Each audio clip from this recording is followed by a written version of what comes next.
Donc on reprend à partir de l'argon. Ok, vous avez compris, structure électronique, vous devez en première année à l'université connaître facilement et vous devez être capable de reconstruire ces structures électroniques depuis l'hydrogène évidemment, hélium, hein, lithium, nanana, jusqu'à l'argon, c'est ce qui est représenté au tableau.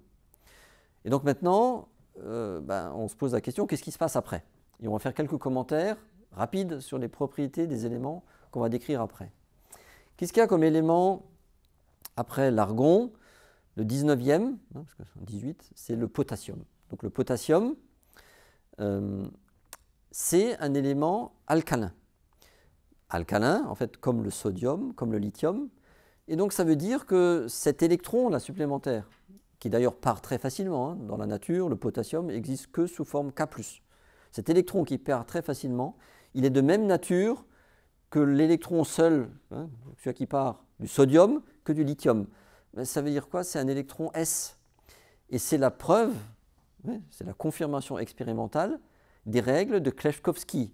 Et c'est ces règles-là qui nous disent que l'orbitale 4S, en énergie, elle est un peu avant les orbitales 3D.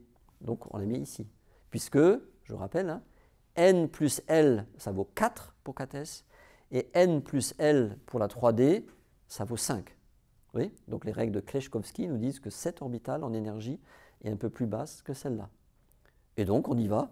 Effectivement, potassium, il y a un électron ici, c'est un électron S. Et donc il a les mêmes propriétés que lithium, que sodium, on appelle ça des alcalins. À côté de lui, il y a un autre élément très connu, qui s'appelle le calcium, numéro 20. C'est aussi un électron S, et évidemment, on peut rajouter un deuxième électron dans cette chambre, dans cette case quantique. Et le calcium, c'est ce qu'on appelle un alcalino-terreux. Ça ressemble comme deux gouttes d'eau au magnésium. Vous voyez? Mais le magnésium, ce n'était pas des 4S, c'était des 3S. Vous voyez? Et c'est la même chose. Donc ça veut bien dire que ces électrons-là, 1 et 2, potassium, calcium, sont des électrons S et ce ne sont pas des électrons D. Parce que si c'était des électrons D, le potassium et le calcium auraient des propriétés des métaux de transition. Ouais, en termes de réactivité, de couleur, de propriétés électroniques, etc. Ce n'est pas le cas. Okay? Les métaux de transition, ça commence maintenant. C'est quoi le premier métal de transition? C'est le scandium. Effectivement, c'est ici. Alors il y a une petite subtilité que je ne vais pas représenter au tableau. On sait, d'un point de vue énergétique et spectroscopique, que dès que tu commences à mettre un électron ici, eh bien, il y a un petit split, c'est-à-dire que ça remonte un peu en énergie, et ça descend en énergie. Oui. De telle sorte que, en fait, pour le scandium, et vous allez voir, pour tous les métaux de transition, finalement, l'orbitale 4S, seulement quand on commence à mettre des électrons ici, l'orbitale 4S est un peu plus haute finalement en énergie, et donc les deux électrons qui partent en premier, c'est toujours les électrons 4S. Vous allez voir, il y a une exception.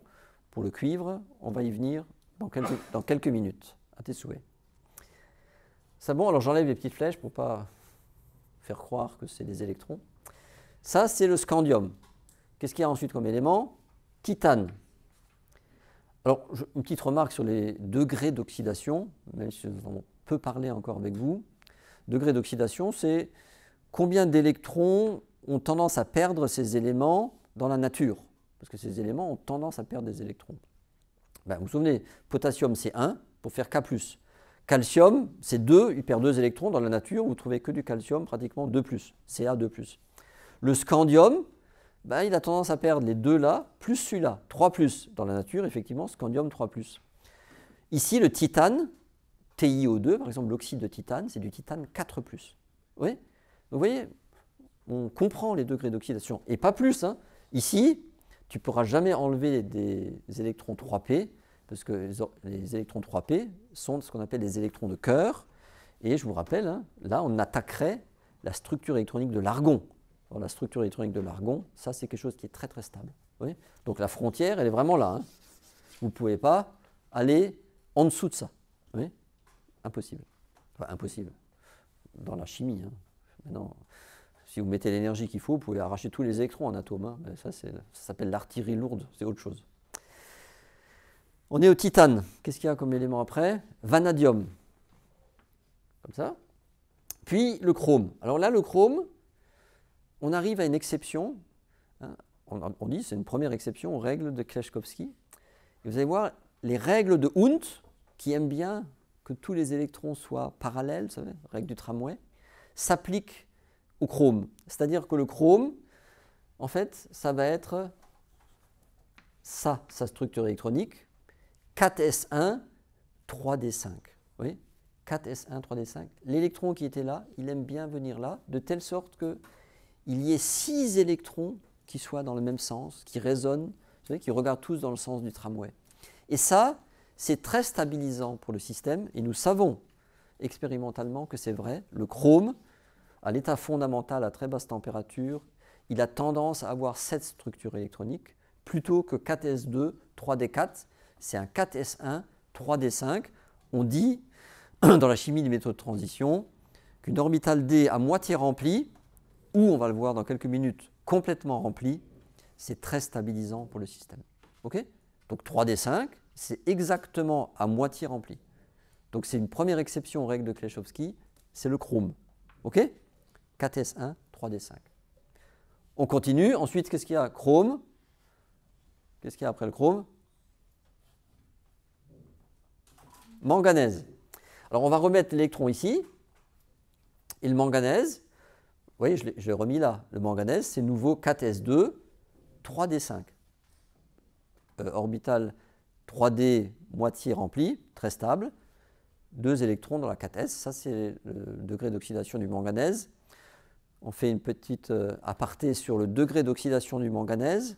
Le manganèse, dans la nature, a de nombreux degrés d'oxydation.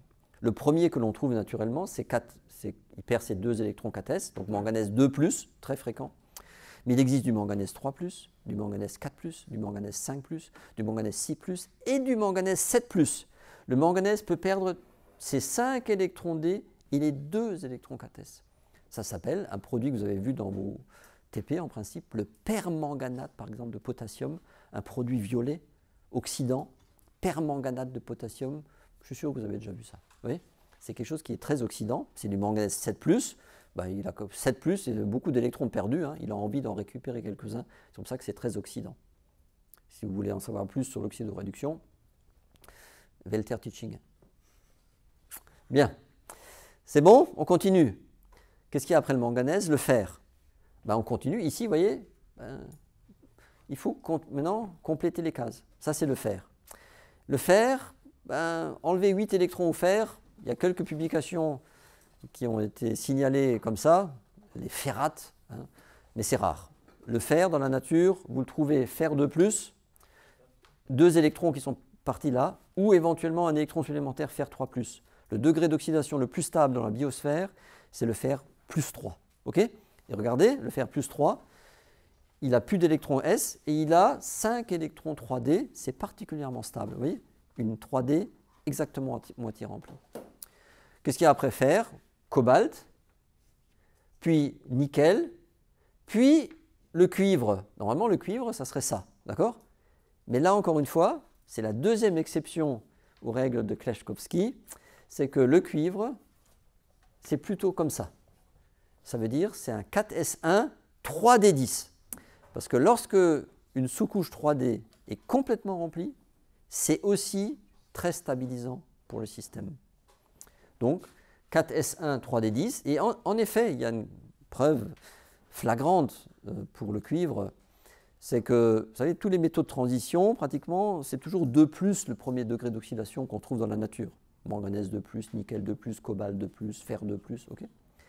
Le cuivre, c'est le seul qu'on trouve dans la nature sous forme cuivre +1, mais on trouve aussi des cuivres +2. Mais cuivre +1, c'est relativement stable et assez fréquent dans la nature. Cuivre +1, pourquoi? Parce qu'il y a juste un électron ici. Okay, donc quand le cuivre perd 7 électrons, il a une sous-couche 3D complètement remplie, et donc c'est très stabilisant. Donc ça existe dans la nature, donc ne soyez pas surpris. Hein. Du cuivre +1, ça existe, mais le cuivre +2 existe aussi. Il existe des fois même un peu de cuivre +3, mais c'est plus rare. Voilà, et le dernier, évidemment, c'est le zinc. dernier élément des métaux de transition. Et ensuite, qu'est-ce qu'il y a après le zinc? Le 31e, c'est le gallium. Mais ici, il n'y a plus de place. Donc le gallium, ça sera là. Ensuite, l'élément qui est en dessous du silicium s'appelle le germanium. Oui, ça ressemble comme 2 gouttes d'eau au silicium. Bon, c'est un peu plus clair. Hein. Moi, j'ai manipulé longtemps du germanium dans mes premières années de recherche. Ensuite, arsenic, c'est dans la colonne de l'azote du phosphore. Okay. Ensuite, sélénium, puis le brome, un halogène, et enfin, le gaz rare suivant, le krypton. Et ça, ben, ça redevient très très stable. Oui. Couche remplie, 4S, 4P. Évidemment, il y a d'autres sous-couches au niveau n égale 4, hein, mais c'est dans la ligne suivante, d'ailleurs après, vous voyez, ce qui va apparaître après le krypton, c'est de nouveau une orbitale de type S, c'est une 5S, avec l'alcalin suivant, qui s'appelle le rubidium. Okay, donc après, on va commencer à décrire la structure du rubidium, et c'est de nouveau des électrons S. C'est pour ça qu'on le met dans la première colonne, alcalin. À côté du rubidium, il y a strontium, alcalino-terreux. Et après, qu'est-ce qui se passe? Voilà l'yttrium.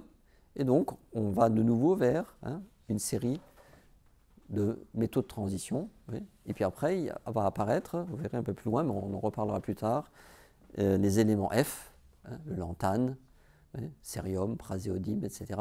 C'est le remplissage progressif des orbitales F.